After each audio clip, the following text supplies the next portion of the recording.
말씀 안에서 함께 예배할 수 있음에 감사합니다.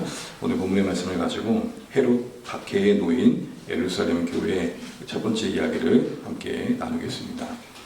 우리가 읽게 된 이 사도행전 12장을 쭉 보게 되면 사도행전 8장에서 스데반 순교 이후에 일어났던 그 환란이 다시 일어나는 또 다른 모양으로 펼쳐지는 걸 보게 됩니다. 잠시 조용했듯 그 어떤 예루살렘이 시끌벅적해지고 있는 거죠. 사실 스데반의 순교는 어떤 종교적 지도자들에 의한 박해였다면 사도행전 12장은 좀 성격이 다른 게 정치적 지도자들, 또 왕들이 개입하고 있다는 게 그 다름입니다. 어쨌든 오늘 사도행전 12장은 우리에게 다시 한번 이 사실을 상기시켜 줍니다. 교회가 복음과 함께 그 지경을 넓혀갈 때 박해의 수위도 함께 올라갔다는 거죠. 이건 역으로 말한다면 우리가 교회다워져 갈수록 세상과의 부딪힘이 더 많아질 수밖에 없다는 것들을 우리에게 보여주고 있는 것이죠. 사도행전을 쭉 읽어보고 보시면 알겠지만 복음이 힘있게 확장되는 그곳에 항상 평탄한 길만 있지 않았음을 알게 됩니다. 순탄하지 않다는 것을 우리에게 보여주고 있습니다. 그래서 여러분 한참 교회가 오순절 강림 이후에 뭔가 뜨겁게 타오를 때 그거를 종교 지도자들이 억압을 하고 박해를 하게 됩니다. 그때 사도행전 4장에 보시게 되면 교회가 이걸 어떻게 해석하냐면 시편 2편을 가져와서 시편 2편에 또 말씀을 떠올리죠. 열방이 분노하고 세상의 고난과 관리인이 주와 그리스도를 대적하고 있습니다. 이 말씀을 가져와서 그 말씀대로 지금 세상이 예수님을 거스리고 있습니다 라는 표현을 사도행전 4장 27절에 하게 됩니다. 거스린다는 이 표현은요, 의도성을 가지고 적대한다는 겁니다. 여러분, 전쟁에서 가장 중요한 건 피하 식별이죠. 누가 내 적인지 악원인지를 분별해야 총구를 향할 거 아닙니까? 전쟁에서 가장 위험한 사람이 총구를 내부로 향하는 자입니다. 그게 제일 어려운 거고 제일 위험한 거죠. 악한 자 입장, 사탄의 입장에서는 교회는 적입니다. 원수입니다. 친구가 도저히 될 수 없는 관계라고요. 그 적대 관계 속에 있다는 것 자체가 우리에게는 어떤 위험을 감수해야 할 구조를 보여주고 있는 것입니다. 그렇기 때문에 여러분, 너무 당연한 말이지만 복음대로 사는 게 늘 쉬운 것만 아니라는 걸 인정해야 됩니다. 그러니까 왜 이런 일이라고 초대교회는 생각하지 않았다는 겁니다. 일어날 일이 일어났다. 죄송한데 따라해 주실까요? 일어날 일이 일어났다. 기도를 간절히 하고 사랑의 마음을 섬기다가 결정적인 순간에 너 교회 한번 나와볼래? 그때 친구가 이렇게 말하는 거예요. 너 이러려고 나 이렇게 섬긴 거야? 야, 이제 이런 말 하나 듣고 나면 어디서부터 모르는 불이 올라오죠. 그러려고 한 건 아닌데 그런 말이 그렇게 비춰진 것 자체가 참 힘든 거죠. 뭐 이것뿐이겠습니까? 그럼에도 불구하고 우리는 조금 평안한 환경 속에 신앙생활을 하다 보니까 교회로 인도할 때 뭘 많이 강조하시죠? 예수 믿으면 다 평안해. 좋은 일 있어. 그러나 여러분, 실제적 우리의 신앙 현실은 어떻습니까? 그렇지만은 않잖아요. 신자인 우리는 당시 교회의 이 모습을 다시 보면서 그들도 그렇게 생각했듯이 어느 정도 고난에 대해서는 조금은 예측할 필요가 있는 것입니다. 항상 순탄하지만은 않은 것을 받아들일 필요가 있는 거죠. 사역을 해갈 때든지 살아갈 때든지 어떤 난간을 맞이할 수 있다는 것들을 생각해 봐야 됩니다. 간절히 기도하지만 기도의 바램대로 되지 않는 현실도 우리에게 찾아올 수 있다는 것을 예측 정도로 할 수 있어야 되는 겁니다. 그런데 오늘 이 12장의 또 문제점은 무엇이냐면 바로 13장을 앞두고 있다는 겁니다. 여러분, 이제 사도행전을 하고 있으니까 우리 내리 속에 이 13장의 중요성을 좀 기억하시면 좋겠습니다. 사실은 앞에 있는 9장에서부터 모든 내용이 13장을 지향하고 있거든요. 13장은 안디옥 교회가 성령에 충만한 가운데 첫 교회가 선교사를 파송하는 장면이 나옵니다. 그러니까 안디옥 교회가 분기점이 돼서 전초기지란 말을 썼죠. 교회 역사에 처음 선교집을 향한 파송의 일들이 일어난 겁니다. 이 중요한 전환점을 두고 악한 자가 이걸 가만히 두겠어요? 그러니까 13장의 이 중요성을 생각해 보면 12장은 아주 전략적인 핍박이었던 겁니다. 여러분, 사탄이 바보가 아니에요. 보니까 악한 자가 참 똑똑해요. 그러니까 배울 것이 있어요. 악한 자도 신실해요. 왜 그렇게 신실하게 교회를 괴롭히는지. 하는 일이 못됐지 하는 자세는 보일 게 참 많은 것 같아요. 여러분, 악한 자는 방학이 있을까요? 휴가가 있을까요? 기본적으로 없다고 봐야 돼요. 거의 365, 24시간 일하고 있어요. 그러니까 사자가 두루 다니는 것처럼 이런 표현을 쓰잖아요. 13장이라는 이 중요한 복음의 역사의 전환점을 앞두고 12장의 이 큰 박해는 교회의 모체가 되는 예루살렘 교회를 허무는, 특별히 지도자들을 가두고 죽이는 이 핍박의 강도는 사실은 모든 교회에 두려움이 될 수밖에 없었던 것이죠. 위축될 수밖에 없는 거예요. 여러분, 보통 우리가 잘하던 것도 위축되면 잘 돼요, 안 돼요? 잘 안 되잖아요. 이런 12장이 갖는 전체적인 위치상 우리에게 주는 교훈들을 우리도 놓치지 않아야겠습니다. 여러분, 누가 그런 말을 많이 하죠. 중요한 건 타이밍이라고. 여러분, 공부를 아무리 열심히 해도요, 시험 기간에 놀면 됩니까? 내가 옛날에 열심히 했던 거 가지고 시험 기간에 뭐 한다, 그런 건 아니잖아요. 뭔가 좀 전략적으로 자신의 어떤 열정을 쏟아야 되는 거잖아요. 이게 너무 당연한 논리인 거죠. 마찬가지로 악한 자도 그런 타이밍을 보고 중요한 전략적인 위치를 놓치지 않는다고 한다면 우리도 영적으로 또 살아가면서 지금 이 시점이 참 중요하겠다 싶은 생각을 해야 되는 거예요. 여러분, 저는 볼 때, 한 해를 두고 볼 때 이 11월이 악한 자가 우리를 공격하기 딱 좋다는 생각이 들어요. 살아올 만큼 지나올 만큼 다 지나와 버렸어요. 도둑힐 수 없는 시간이. 근데 한 달 남았어요. 이게 우리 마음이 어때요? 제대로 못 산 만큼 한 달을 제대로 살고 싶은 마음이 있겠어요? 얼른 퉁치고 싶고 빨리 1월 1일이 되면 좋겠다, 뭐 이런 마음은 안 있겠습니까? 그래, 그때 나태주 시인이 이렇게 얘기하는 거예요. 11월이라는 시 제목으로 뭐라고 얘기합니까? 내가 당신을 더 사랑해 하겠습니다. 그 당신은 뭘까요? 여러 의미적인 의미가 있겠지만 남은 한 달을 사랑하겠다라는 거예요. 이제 고3을 마친 학생들이 지금 대학을 조금 찾고 있는 중입니다. 이들에게 이 시점은 진짜 중요합니다. 단순히 대학을 가기 때문이 아니라 학생에서 어떻게 보면 이제 자율권을 가지고 뭔가 자기 나름대로 생활을 할 수 있다는 그 전환점이 있기 때문에 어떤 세계관과 가치관을 가지고 세상에 들어가느냐에 따라 달라지는 거죠. 캠퍼스가 그들을 기회의 땅이 될 수도 있고 캠퍼스가 그들을 잡아먹을 수도 있는 거거든요. 저는 잡아먹혔었죠. 그래서 구룡양아치라는 별명으로. 사랑하는 주안의 가족 여러분, 우리 삶에 가만히 보십시오. 이 중요한 타임을 우리는 은혜의 기회로, 하나님 앞에 더 나아가는 기회로, 하나님 볼 때 더 의미 있는 기회로 만들고자 하는가? 쌓기는 참 어려운데 허무는 건 왜 이렇게 쉽죠? 그런 측면에서 본다면 우리는 하나님께서 우리에게 주신 어떤 삶의 모든 날들이 중요하지만 참 더 소중하고 또 기이 여겨야 될 어떤 타이밍들을 놓치지 않는 감각도 필요하겠다는 것을 약한 자를 통해 배우게 됩니다. 이런 전반적인 내용을 가지고 오늘 1절을 들어가게 보게 되면 1절은 이렇게 시작합니다. 그때에. 지나칠 수 있는 단어이지만 성경의 글자 하나하나가 하나님의 간섭하신 가운데 기록됐다고 볼 때에 오늘 11장에서 12장으로 넘어가는 이 그때에는 특별히 위기를 다루고 있는 12장의 내용을 염두에 볼 때 주는 교훈이 있습니다. 여러분, 이 그때라는 말은 어떻게 와닿으세요?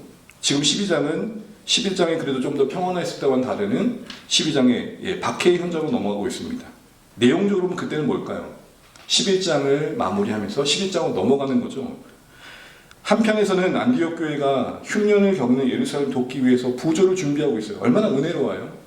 특별히 여러분, 부조라는 단어가 봉사라 그랬잖아요. 사역이라 그랬잖아요. 그러니까 안디옥 교회는 뭔가 어떤 하나님의 사역을 위해서 뭔가 열심을 하고 있고 그런 여건에 놓여 있는 거예요. 그래서 동시에 그 시간에 안디옥 교회는 사역을 하고 있고 뭔가 의미 있는 일을 하고 있으면 여건이 갖춰지고 있는 그때에 동시에 예루살렘 교회는 어땠다고요? 흉년과 함께 더불어 뭐까지 더해졌다고요? 박해까지. 분위기 파악되시죠? 그러니까 흉년과 더불어 박해까지 더했다는 것은 좀 어려운 말로 설상? 여러분 어려운 걸 이렇게 잘하시네요. 어려움에 어려움이 겹친 거예요. 그러니까 이런 이중고 속에 놓여 있다는 것을 상황을 설명해주고 있는 거예요. 여러분 한번 질문을 해보세요. 왜 성경은 이 심각한 박해가 더해지는 상황을 이야기하면서 그때로 연결시키고 있을까? 같은 시기 다른 공간을 상징하는 이 문학적 장치를 둔 이유는 분명 이런 의도가 있을 겁니다. 내내 사도행전이 말하는 것처럼 복음이 저항과 박해 속에서 열매 맺어가는 현실 속에서 조금은 그렇지 않은 좀 더 여유 있고 넉넉한 한계에 있는 교회가 혹시 놓칠 수 있는 그 무엇을 회복시키기 위한 것이라는 생각이 듭니다. 쉽게 말해 나은 형편에 있는 교회가 어려움에 있는 교회를 혹시라도 돌보지 않고 살피지 않을까 봐 이걸 상기시켜주고 있다는 것이죠.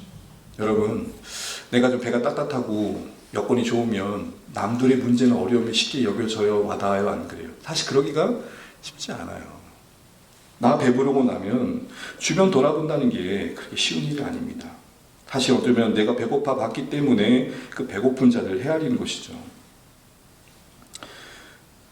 안디옥 교회가 건강하게 뭔가 사역을 하고 있을 때쯤 같은 시간, 같은 때에 또 다른 곳에서는 하나님의 나라 이루어가기 위해 그 저항 속에서 힘겹게 힘들어하고 있는 교회가 있다는 것을 우리에게 동시에 보여주고 있는 것은 우리에게 중요한 시사점이 있다고 생각합니다.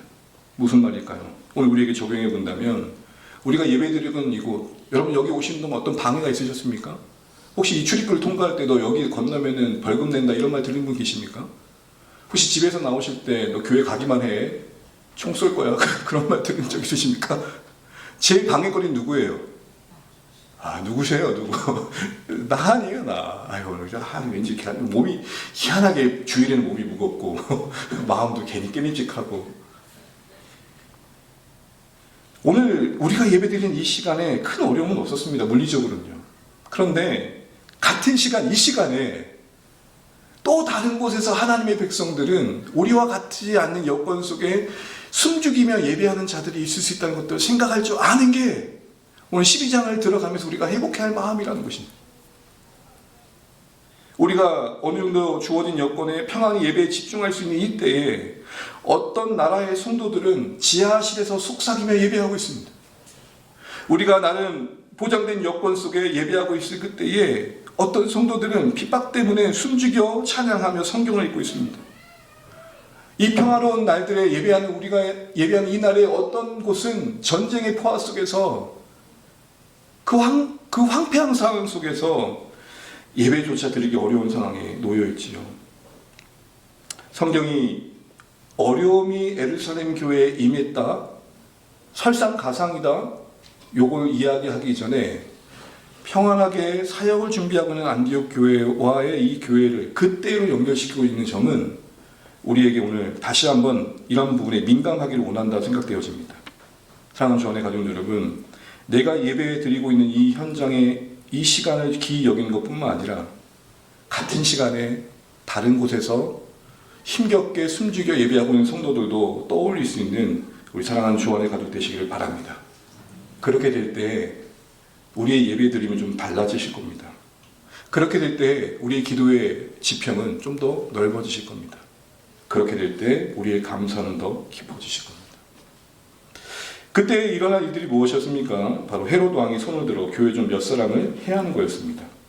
그런데 오늘 이 사도행전 12장에 사실 하고 싶은 말은 어려움도 어려움이었지만 그 어려움이 어떻게 끝난지 본래 사실 여기에 초점이 있습니다. 그래서 이 핍박을 다 지나고 난 다음에 어떤 말씀이 있습니까? 바로 24절 보시게 되면 말씀이 흥하였다. 여기서 키워드는 뭘까요? 궁극적인 승리를 봐야 된다는 겁니다. 가정의 어려움이 아니라 진짜 승리가 궁극적으로 보장되어 있다는 걸 볼 줄 알아야 되는 거죠.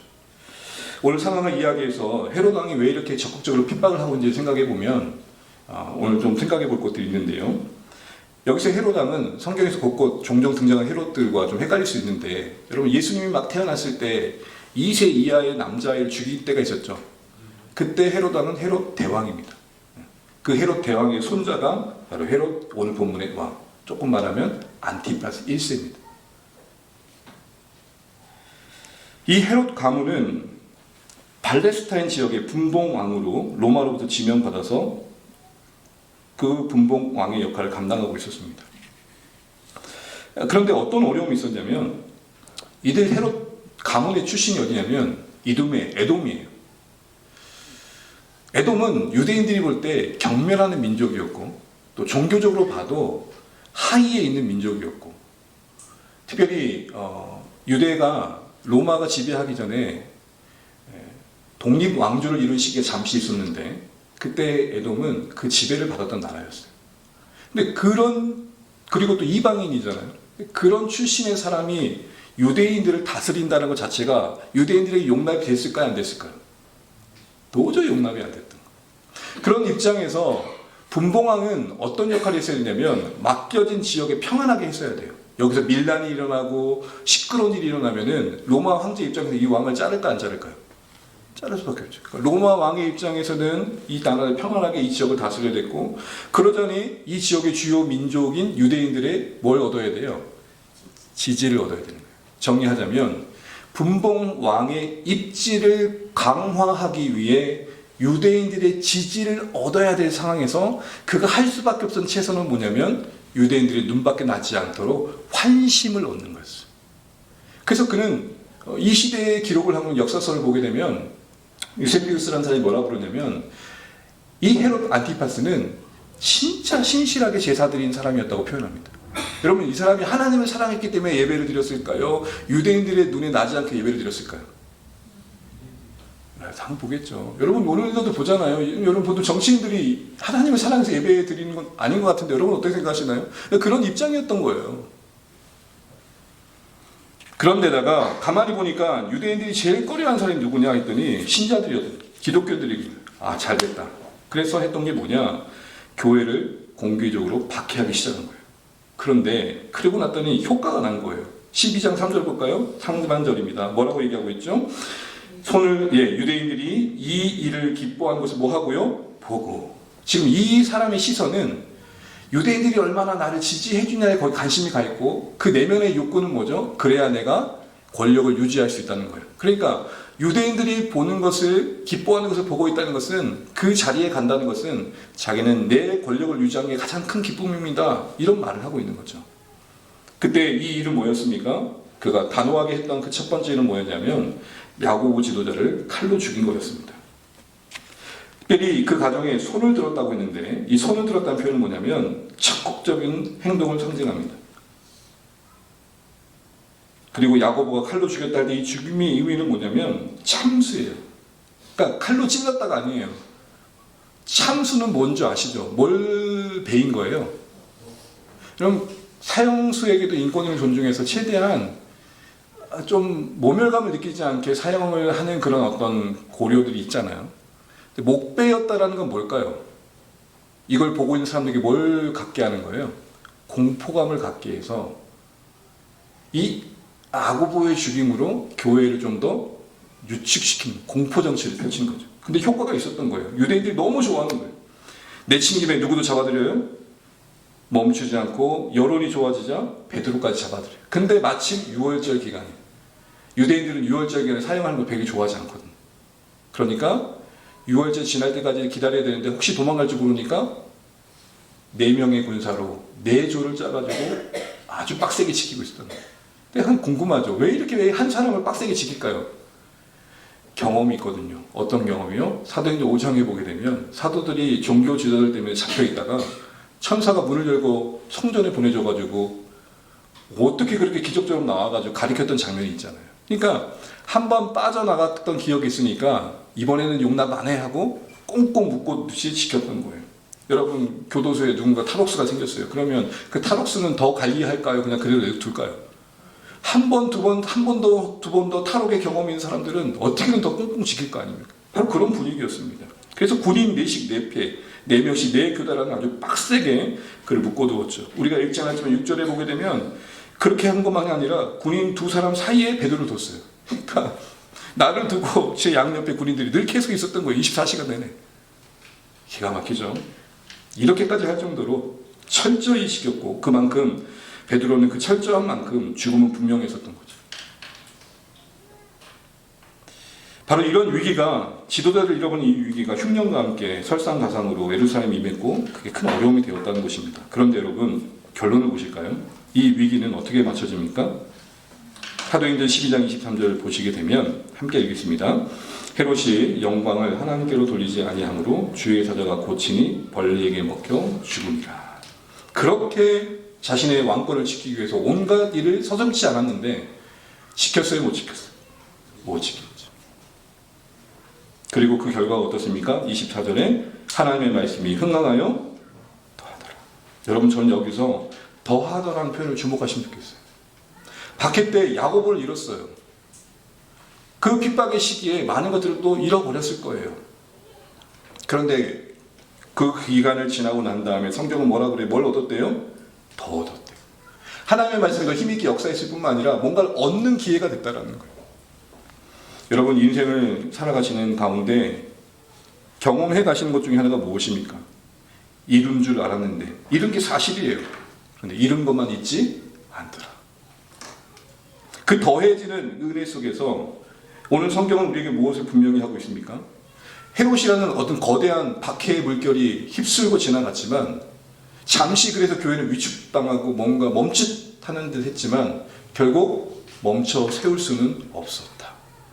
이런 일들이 역사 내내 계속되었기 때문에 조선 땅에 선교사들이 올 수 있었고, 여러분, 우리가 그 은혜의 유산으로 이렇게 풍성하게 신앙생활할 수 있는 여건 속에 놓일 수 있게 된 것입니다. 막고 저항하고 멈춰 세우는 악한 자들의 해방이 있었지만 그걸 뛰어넘는 하나님의 신실하심이, 잠시 막는 것처럼 보이는 현실 속에서도 결코 막을 수 없는 복음의 물결이, 그 역사가 오늘날 복음의 확장을 이루어가고 있음을 교훈해 주고 있는 것입니다. 그렇기 때문에 오늘 동일하게 같은 어려움 속에 있지는 않지만 이 시대의 한 신자로 살아가면서 우리가 놓치지 말아야 할 중요한 안목 중에 하나는 큰 그림입니다. 큰 그림. 복음이 어려움을 겪는 것 같고 또 한국교회가 요즘 많이 힘든 것 같지만 붙들고 계신 분이 하나님이시고 그분이 신실하시기에 우리는 아주 절망적으로만 볼 건 아니라는 것이죠. 그래서 신자들이 제일 경고해야 할 두 가지가 있는데 그 첫 번째 하나는 절망적 비관주의입니다. 다 끝났어. 뭔 소용이 있겠어. 더 나아가 반대편에 있는, 그렇다고 마냥 좋아질 거라고 하는 근거 없는 낙관주의도 경계해야 됩니다. 무너짐의 현실을 아파하되 이 현실을 더 아파하시는 하나님의 마음을 깊이 생각하면서 그래도 살려보려고 애쓰는 마음으로 주님의 마음에 동참하는, 구약에 보게 되면 예수님, 하나님을 이렇게 표현합니다. 사강 갈대를 꺾지 않으시고 꺼지는 불꽃을 끄지 않으시고, 이런 심정 아닐까요? 여러분, 야외 캠핑을 갔는데 불씨를 좀 남겨놓을 때 불이 거의 꺼져가고 있어요. 그때 여러분 어떻게 불을 살립니까? 이 불이 살아야 밥도 하고 체온도 유지. 어떻게 하죠? 조심스럽게 그 남은 씨앗을 살리려고 했었잖아요. 바로 그런 마음으로 꺼져가고 있는 건 아프지만 그렇다고 아주 꺼지지 않은 그 작은 씨앗에 내가 할 수 있는 생명의 기운을 부여하는 이들에 참여해가는 이런 마음의 가짐이 우리에게 필요한 것이죠. 그러려면 어떻게 해야 됩니까? 오늘 성경이 보여주는 것처럼 박해의 물결이 지나고 났지만 모든 걸 힘쓰고 황폐해야 된 게 아니라 오히려 그게 어려움이 또 다른 기회가 되어져서 말씀이 흥황해 가더라. 더해지더라. 뭔가 더해지는 그 은혜가 있기 때문에 성경은 오늘 이 박해를 우리에게 소개해주고 있는 것입니다. 뭔가를 더하시기 위해 박해를 주시는 건 아니에요. 그런데 찾아온 박해를 하나님께서는 그대로 두지 않으시고 교회를 또 교회답게 하신 일을 쓰신다는 거죠. 다른 관점인 거죠. 우리에게 복 주시려고 일부러 어려움을 주시는 게 아니고 온갖 복합적인 요소 가운데 찾아놓은 여러 뜻 속에 우리를 거하게 하시고 허락하실 때는 어떤 그걸 주기 위해 일부러 그러시는 차원이 아니라 그렇게 찾아온 것들을 합력하여 성을 이루셔서 선한 구조로 이끌어 가신다는 해석이 더 맞을 것입니다. 어쨌든 이런 큰 그림 속에서 주시는 위로와 격려가 사랑하는 우리 조안의 가족들에게 있으셔서 어려움만 끝내지 않고 새로운 더하는 기회로 만드시는 하나님의 일들을 우리 개인의 신앙뿐만 아니라 앞으로 공동체도 소망 가운데 경험해 갈 수 있기를 간절히 축복합니다. 그러면서 오늘 이 큰 그림에 참 의문점을 던지는 것 중에 하나가 무엇이냐면 야고보의 순교와 베드로의 기적적인 풀려남의 대조입니다. 대본에 저는 이 말씀을 읽고 자연스럽고요. 고민한 것도 아니에요. 이런 의문이 들었습니다. 하나님, 왜 야고보는 살려주시고 베드로는, 아니 죄송해요. 야고보는 죽었는데 살렸으면 안 되죠. 왜 야고보는 죽이시고 그 시퍼런 칼날에 그냥 아무 일도 안 하시고 내려놓으시고 왜 베드로는 놀랍게 이렇게 풀려주시는 거예요? 아까도 말했잖아요. 두 병사 사이에 끼어 있었으니까 어떻게 이거 풀어내요? 주의 천사가 나타나서 기적처럼 살아나는 일을 경험하게 됩니다. 그럼 대본에 이런 마음이 이어져 가요. 하나님, 야고보보다 베드로를 더 사랑하시는 겁니까? 어쩌면 이런 의문도 들어요. 교회가 베드로에서는 기도했지만 야고보에서 기도하는 거 조금 부족하지 않았을까? 또 한편 하나님 편에서 야고보는 쓸모없고 베드로는 더 쓸모있어 살리시나? 뭐 이런 인간적인 생각들이 이어져 가게 됩니다. 여러분은 어떠십니까? 사실 제가 이게 눈에 들어왔던 이유는 뭐냐면 오늘 우리의 현실의 이야기이기 때문에 그렇습니다. 목회자로서 목회 현장에서 들어오면서 늘 풀리지 않는 의문이에요. 지금도 풀리지 않고. 하나님, 저렇게 주님을 신실하게 섬기며 살아가는 분들이 계시는데 왜 어느 가정과 어느 삶의 형편에 저렇게 어려움이 더해지고 이해할 수 없는 고난의 연속들을 경험해 가야 됩니까? 그렇게 같이 함께 신실하게 섬기는데 특별히 더 어려움을 겪는 성도들은 도대체 무슨 이유 때문입니까? 제가 대전에 있을 때 선교했던 한 자매가 우리 본문의 말씀을 나누는 기회에 한 자리에 있었습니다. 그때 말씀을 듣고 나서 이런 얘기를 했어요. 목사님, 저희 어머님이 먼저 세상을 떠나셨는데 교회 집사님이셨습니다. 근데 병이 걸려져서 어려움을 겪고 있는 중에 위로해 주신 분도 계셨지만 그 어려움을 못 이겨내고 세상을 떠나신 뒤에 들려오는 이야기 중에 하나가 뭐 여러 가지 이야기도 있었지만 도대체 무슨 잘못을 이렇게 저렇게 허망하게 죽나 이런 말을 들었다는 거예요. 그런 말을 어린 시절에 들었을 때에 얼마나 억장이 무너졌을까. 여러분, 우리도 은연중에 모르게 저 사람 뭔 잘못을 했기에 저렇게 어려움을 겪노 라는 생각이 고민하고 드는 게 아니라 자연스럽게 찾아올 때가 있어요. 그게 우리 때는 어떻게 되죠? 나를 자책하게 돼 있어요. 당장 가족과 자녀들에게 어떤 어려움이 있을 때 우리는 자연스럽게 우리 자신을 탓하게 돼요. 내가 얼마나 못나면, 내가 얼마나 부족했으면 또 이런 일이 일어나나 하고 그 자책의 수레바퀴 속에 우리를 가두게 됩니다. 그리고 흔들리죠. 여러분 어떻게 생각하세요? 야고보는 왜 데려가시고 베드로는 살려두신 거죠? 납득이 되세요?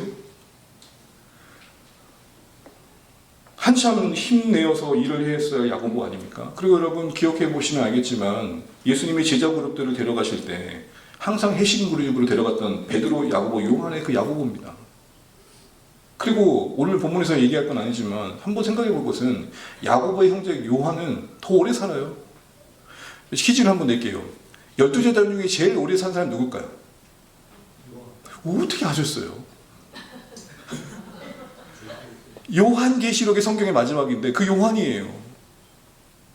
그럼 형제 입장에서 형님 야고보는 젊은 날에 요절하고 그 동생 요한은 오래 살고 야고보와 요한의 어머니 얼마나 속상하시겠어요. 여러분 아시잖아요. 야고보 요한의 어머니가 얼마나 열정적이셨는지. 얘 둘을 데리고 뭐라고 했어요? 그때 그 성경의 첫 치맛바람 아닙니까? 어떻게 했습니까? 주님, 이 야고보와 요한을 좌편 우편에 두십시오라고 요구했었잖아요. 성경의 첫 치맛바람.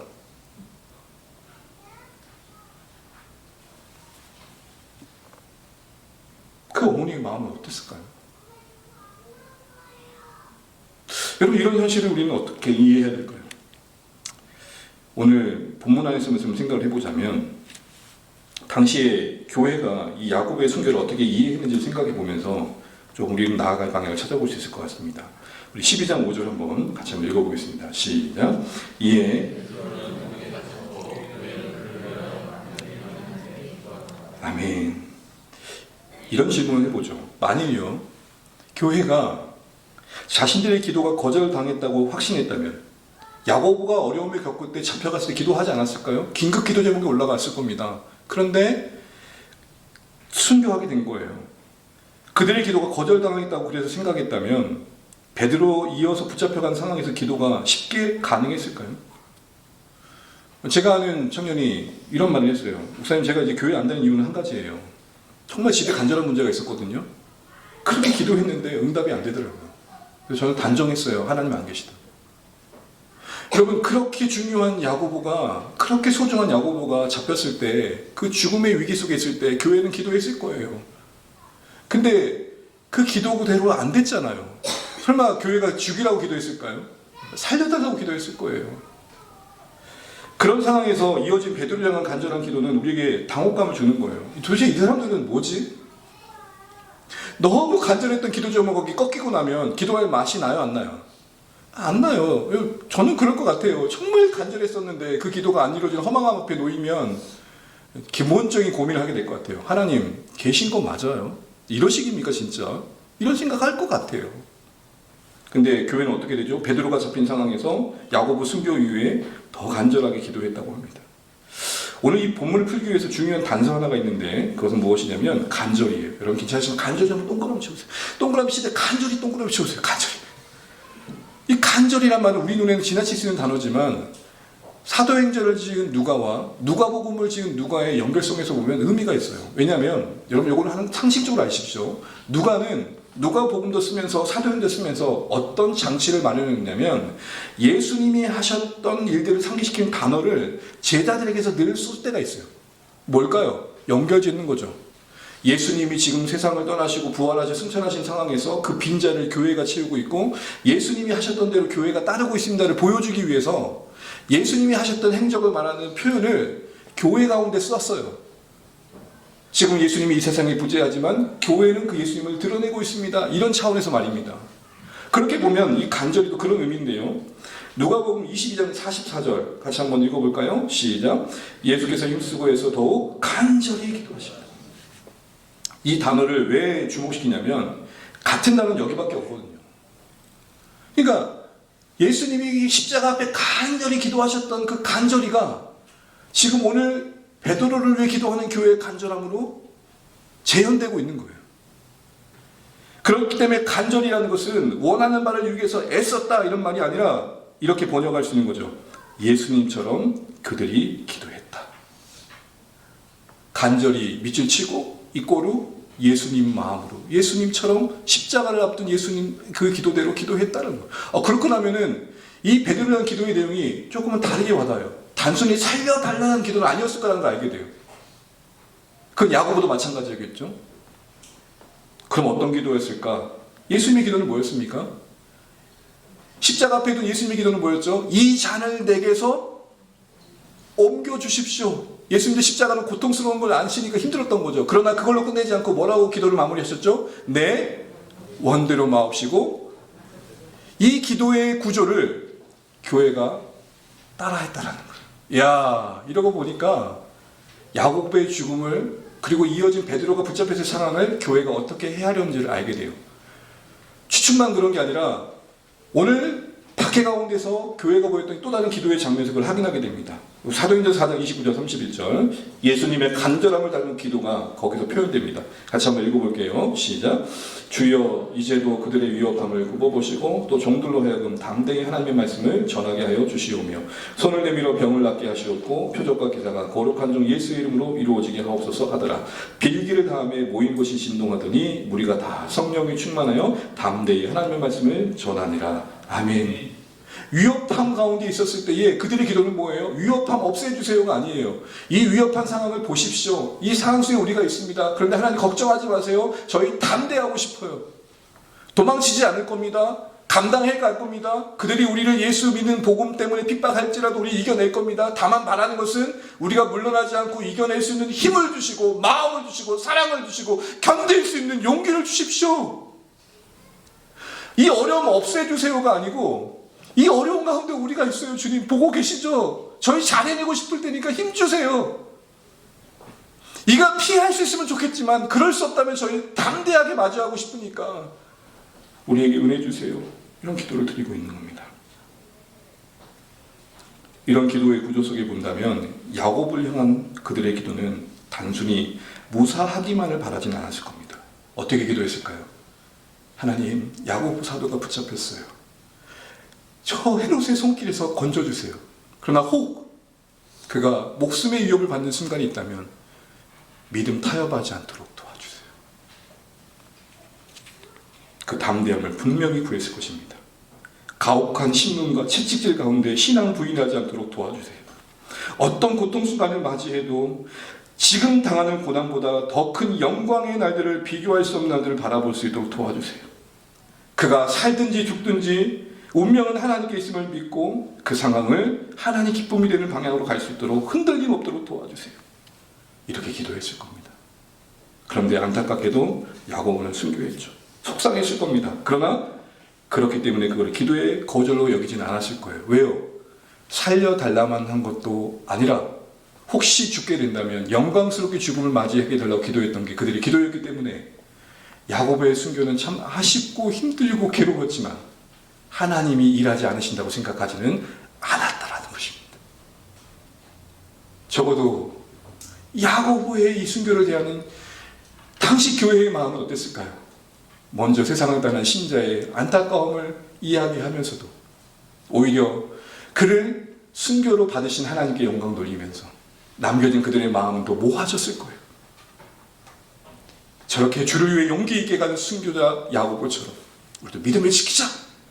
응집된 마음을 만들었을 거예요. 가정이지만 여러분, 제가 만약에 선교지 방문해서 순교했다면 어떻게 하실래요?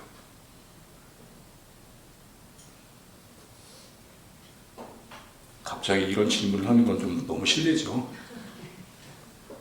이런 상상을 한번 해보자는 겁니다.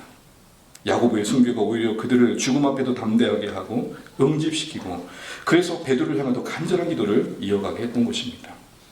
오히려 순교를 통해 이루실 하나님의 뜻과 펼쳐가시 지혜로운 섭리를 소망 중에 바라봤다는 것이죠. 이런 기대와 심정으로 베드로를 위해서 기도했을 겁니다. 그렇기 때문에 교회의 기도에 담긴 이 간절함이 증거해 두시 박해 가운데 오늘 교회의 시선은 어디 있었습니까? 삶으로든 죽음으로든 끝까지 믿음을 지키고 하나님께 영광되게 해주세요. 전 그것이 보길 원하는 삶의 가치입니다. 이런 고백을 했을 거라는 것을 알게 됩니다. 이런 시선이 있었기 때문에 야고보의 순교는 불쌍한 일이 아니라 불행하게 여겨지는 것만이 아니라 오히려 하나님께 영광되는 일이 되었고 또 바로 그 뒤에 일어난 베드로의 기적적인 풀려남도 또 다른 측면에서 하나님께 영광되는 일이 되었던 거죠. 야고보의 순교가 남겨진 교회의 마음을 응짐시켰다면 말도 안 되는 방법으로 기적처럼 풀려난 베드로의 그 풀려남은 교회에게 다시 한번 용기와 소망을 갖게 했을 것입니다. 이 돌팔구를 만드신 하나님의 능력이 우리와 함께 한다면 못할 게 뭐냐? 라고 또 용기 백백하게 만들었을 겁니다. 보십시오. 죽음은 죽음대로, 삶을 삶대로 교회를 붙들고 있다고. 교회가 볼 때 그런 의미에서 두 사람이 차이가 있었겠습니까? 초대교회 내 야고보의 순교를 두고 아이고 야고보 어머니 그때 욕심 따라서 좌표 우편 하나 달라고 하더니 그렇게 됐네. 누가 그렇게 했을까요? 아니요. 아무도 그렇게 생각하지 않았어요. 각자 베드로도 야고보도 사랑하신 하나님 사랑 안에서 그 동일한 사랑 안에서 다른 소명을 따라 사는 인생들로 바라보면서 먼저 간 야고보를 기억하며 남겨진 그들의 몫을 더 잘해 보아야겠다는 생각을 했을 것입니다.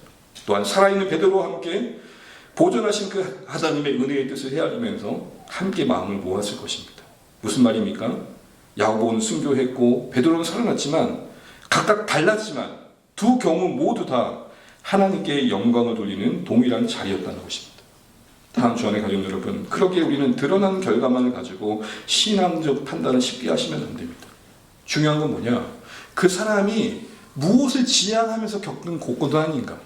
무엇을 지향하면서 얻은 축복인가를 봐야 돼요. 그러니까 잘된 것 자체가 축복이 아니라 그의 인생이 오롯이 영광의 하나님 나라와 주 예수 그리스도만을 바라보고는 삶 속에서 허락된 복이라면 그 복이 아름답게 쓰여질 것을 알기 때문에 축복이지만 잘된 것만 자체로 축복으로 볼 수 없는 것은 그의 방향성이 하나님이 아닐 경우에는 그 축복이 그를 더 걸려 넘어지게 할 수 있기 때문인 것입니다. 반대로 고난이 하나님 나라를 지향 가운데 시작되면 영광의 상급이 될 것이기 때문에 축복된다는 것입니다. 어떤 말인지 아시겠죠? 지금 이게 잘 됐냐 못 됐냐가 중요한 게 아니라 그 모든 게 무엇을 바라보는 사람으로서 맞이한 삶이냐라는 거예요. 한마디로 말하면 그가 누구냐는 거예요. 그가 누구냐. 그게 우리의 복과 저주를 가르는 것입니다. 더 나아가 우리 자신에게도 삶의 어떤 형편에 따라 일희일비하는 게 아니라 하나님을 우리 판단 속에 제한하는 것이 아니라 죽음으로든 삶으로든 일해 가시는 하나님의 우리 편에서는 이해할 수 없는 하나님 일이시지만 그걸로 인해서 하나님이 부재하시다든지 무능하시다고 판단하면 안 된다는 거예요. 이런 고백을 오늘 바울이 일목요연하게 정리해서 하고 있습니다. 우리 이 말씀을 읽고 말씀을 마무리해 가보겠습니다. 같이 한번 읽어보겠습니다. 빌립보서 1장 20절 21절입니다. 시작. 나의 간절한 기대와 소망을 따라 아무 일이든지 부끄럽지 아니하고 오직 전과 같이 이제도 온전히 담대하여 살든지 죽든지 내 몸에서 그리스도가 존귀하게 되려 함이니 이는 내게 사는 것이 그리스도니 죽는 것도 유익함이라. 아멘. 바울의 인생관입니다. 오늘 그는 이렇게 고백을 시작합니다. 나의 간절한 기대와 소망. 그의 기대와 소망은 예수님이었고 하나님 나라였고 그 하나님의 영광을 올려드리는 것입니다. 그런데 그 기대와 소망 앞에 붙어있는 형용사 하나가 있습니다. 간절함. 이 간절함은 앞서 봤던 사도행전 12장 5절과 누가복음 22장과 다른 언어입니다. 이 간절함은요 이런 의미입니다. 목을 빼놓고 주목하다. 그러니까 우리 학수 뭐라 그러죠? 고대함. 딱 그 말인 거예요. 그 말은 뭐예요? 그것만 보인다는 거예요. 다른 것은 경쟁도 되지 않는다는 거예요. 저는 이게 고민이 되는 질문이에요. 여러분이 저에게 만약에 목사님의 기대와 소망이 뭡니까? 그러면 저는 단언컨대 얘기할 거예요. 예수 그리스도요. 그런데 하나를 덧붙이면 더 당혹스러울 것 같아요. 목사님 그 기대와 소망이 간절하세요? 왜 그런 걸 물으세요? 아니, 하나님 사랑하세요? 예, 사랑하죠. 근데 거기 하나 덧붙이는 거예요. 진짜 사랑하세요? 아니, 왜 그런 질문을 하세요? 당혹스럽게. 고민이 되는 거예요. 그래서 바울이 부러운 거예요. 신자된 우리 모두는 적어도 하나님을 저항하거나 외면하진 않으실 거예요. 근데 거기 하나 단어가 딱 들어가게 되면 고민이 시작돼요. 정말 간절하게 하나님을 사랑하십니까? 이런 간절한 기대, 학수고대의 기대와 소망이 뭘 만든 거 보십시오. 살든지 죽든지. 아, 그렇구나. 오롯이 학수고대하는 마음으로 하나님을 향한 기대와 소망이 있는 인생들은 그에게 삶으로든 죽음으로든지 쓰시는 그 무엇이 전혀 상관이 없구나. 상관이 없구나. 삶은 삶대로, 죽음은 죽음대로 어떤 모습인지 쓰임받으면 된다는 생각 속에 그를 둘 수 있겠구나. 오늘 이 고백 속에 다시 한번 확인하게 되는 겁니다. 그럼 이 고백은 오늘 교회의 기도와 맞물려 가고 야고보를 바라보는 성도들의 시선과 맞물려 갑니다. 결코 야고보가 죽음 그 자체는 안타까웠지만 그 순교를 가지고 교회의 시험의 신앙이 되진 않았을 거예요. 왜요? 살든지 죽든지. 우리의 인생이 하나님을 존귀케만 한다면 아무 상관없습니다. 아무 개의치 않습니다. 여러분, 이런 인생이 무서워요. 이런 인생을 누가 흔들어요?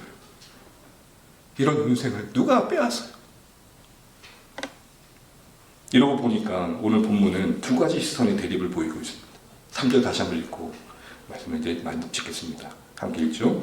유대인들이 이 일을 기뻐한 것을 보고 이것은 헤롯의 시선이었습니다. 5절 교회는 그를 위하여 간절히 하나님께 기도하더라. 이것은 교회의 시선이었습니다. 자신의 권력과 욕망을 지키는 것을 기뻐했던 헤롯과 어떤 경우에도 하나님 기쁨 되는 것만으로 좋겠던 교회의 시선의 구조가 대립되고 있습니다. 자신의 것 지키기 위해서 다른 생명 죽이는 것 서슴지 않고 행하는 헤롯의 욕망스러움과 삶이든 죽음이든 어떤 경우든 영광의 하나님을 향해 내가 쓰여지고 쓰임받을 수 있다면 괜찮다라는 교회의 시선이 충돌하고 있습니다. 이런 구조는 당장에 우리에게 도전을 주는 것입니다. 우리는 어떤 시선으로 사는 인생인가?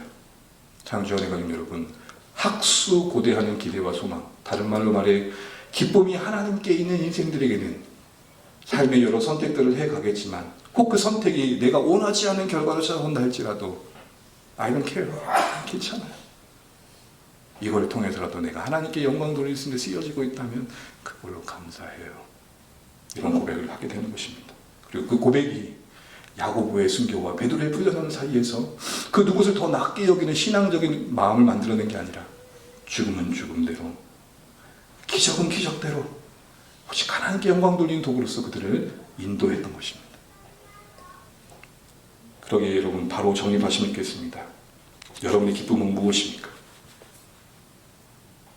하나 더 붙일까요? 나의 간절한 기쁨은 무엇입니까? 하나님께서 우리를 향해 기뻐하시는 건 무엇일까요? 하나님 기뻐하면서 하나님을 우리의 삶의 목적으로 삼는 그 삶 자체입니다. 그러니 착각하지 마십시오. 오해도 하지 마십시오. 지금 있는 이 모습대로도 형편과 상황과 상관없이 내 온 기쁨이 하나님 그분이시고, 부족하지만 내 삶을 통해 하나님께서 쓰실 수만 있다면 감사하다는 마음 그 자체로 우리 하나님은 영광 받으시는 겁니다. 이거 잊지 마시고 우리의 시선이 지금 어디에 있는지를 점검하시고, 오늘 예수님의 간절함을 닮았던 초대교회처럼 주님의 간절함으로 주님을 닮는 기도와 삶으로 여러분의 삶을 채워가실 수 있기를 간절히 축복합니다. 우리가 바라보는 그 기쁨의 시선이 우리를 증명해내고 우리의 삶과 선택에 반드시 영향을 줄 것이기 때문입니다.